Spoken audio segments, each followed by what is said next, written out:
Hi, I'm Tom Landers. I'm a volunteer and a member of the board of directors here at the Irish Cultural Center. The reason I became involved is because of the great work that the ICC is doing to protect and celebrate Irish culture, Irish heritage, and the arts.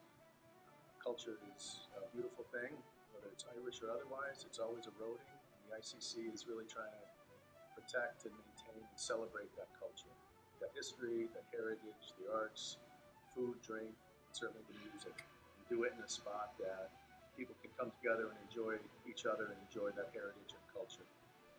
If you're currently a patron, please consider renewing. And if you have not become a patron yet, please consider becoming involved. We'd love to have you down here, see the beautiful campus, see the beautiful Trinity Pub, and see the enhancements that we're making both to the facility and to the campus. While we hope that you become a patron, we want you to know that it's open to the public, so come on down and see the place, enjoy it, have something to eat, have something to drink, and hopefully you'll fall in love with it and become a patron.